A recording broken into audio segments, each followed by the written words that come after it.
you guys like to see a magic trick? Do you think I could turn this and this into one of the world's most iconic SMGs? Let's see. Oh, that didn't work. Let's make the barrel shorter.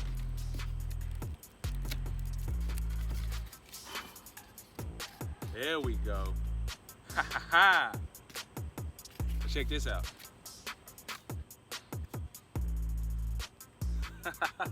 We did it, baby. Abracadabra. Damn, I was supposed to say that before that. Anyway, let's go.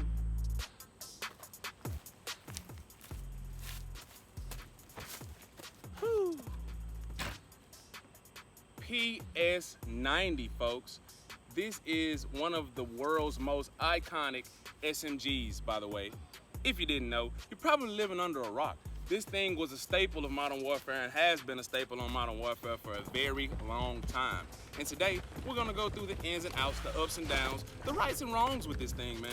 And we're gonna put some shots down range. So stick with me, stay along with me, and go ahead and give me a like for the algorithm right now, because we need that to keep these videos going, man. You know how YouTube does it, especially in the 2A community. So, to support, it would be great if you leave a like and, you know, just try to hang on through this video, all right? So the PS90, we are gonna start from head to toe. Here we have a A2 flash hider that is particularly built in with the barrel. Even though there is a pin here, this is not pin and welded.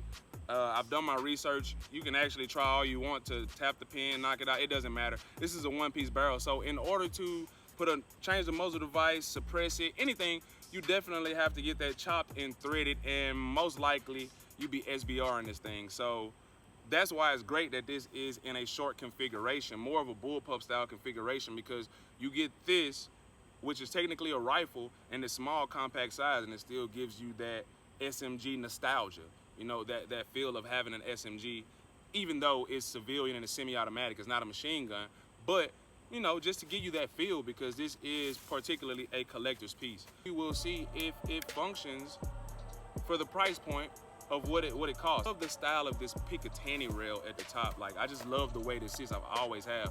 This has been one of my favorite firearms since I was a kid. You know, you grow up and you watch those movies and you see the firearms. I'm sure if you guys are from the 80s, you probably seen movies that made you fall in love with Max and Tech 9s. .25. Silencer makes a nice handle. Lon, this can here is filled with water. Go on, squeeze off a burst. Why not?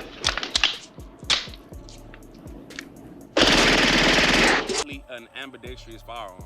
I mean, your charging handle is very sleek. Everything is slim. This is a very slimline firearm, like the 43X of the submachine gun world. Your charging handles here on either side. Nothing really to get caught onto, but enough for you to catch on to be able to charge it. It's effortless. And then this trigger, it kind of sucks. I'm not gonna lie. The creep is ridiculous. I mean, hello, we're on safe. Creep is ridiculous. Like, look at that. It feels clunky. It almost feels like a toy. And I didn't notice that shooting is fully automatic, because you know it's so much fun. The adrenaline's rushing. You don't really get to pay that much attention to it. But that trigger is very squishy, and like I said, it feels like you're shooting a Nerf gun when you squeeze the trigger on this. But in turn, because it shoots 5.7 by 28, which is a very small, fast round, similar to a 22 with a larger casing, heavier load, is moving at crazy speeds. Right now we have some FN USA 40 grain Hornady VMAX in there right now, and we're gonna get to these mags too, because these mags are one of a kind. So moving back to the trigger, just go ahead and say the trigger is, on a scale of 1 to 10, I'll give it a 5. The safety, I like the safety because, I mean, like I said, it's ambi, but most people who make an ambi, they usually just duplicate the safety from one side and then project it onto the opposite side within the same bounds or the same placement. You have a 25 standard capacity, but I would like to show you guys something. So when you load this mag, when I unload it, one is gonna spin and rotate 180 degrees to be able to come out. And I always wonder, how did the rounds go in sideways like this, but shoot forward whenever they got here? And it's crazy, they put a turntable in here. So when you press to put the mag in, to put the bullet in, oh God. The bullet turns. And it falls and it seats in place and then it pushes on and then you do the next one, so on and so forth. So this is a very interesting mag. Over time, I would really like to see how durable this is and how long these mags last, considering this firearm is very expensive. You would assume that these mags are not cheap. So with that being said, let's get into the shooting part.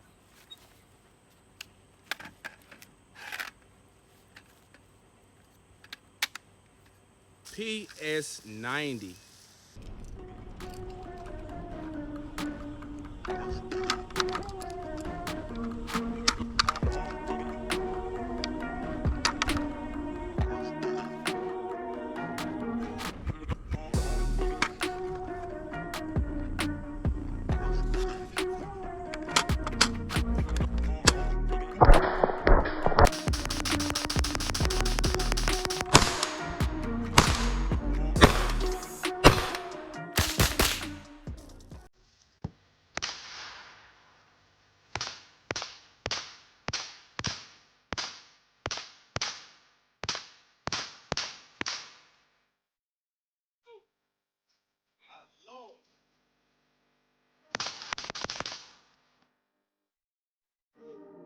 Now, the way these mags release is 2 levers on each side.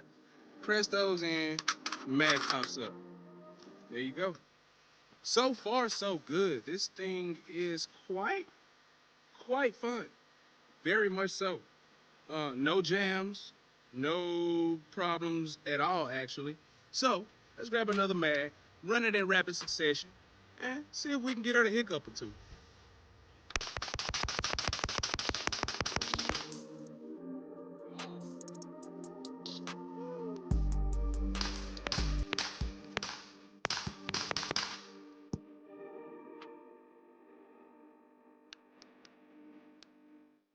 Woo. Man.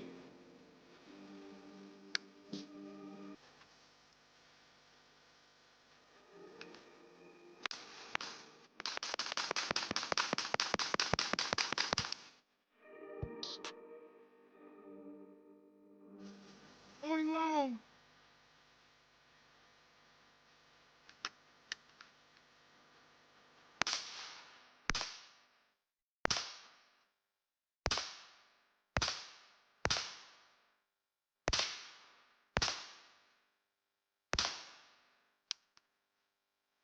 Oh, man.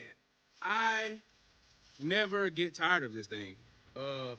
If 5.7 wasn't so expensive, I would run another 75 rounds. But we're gonna end that at that.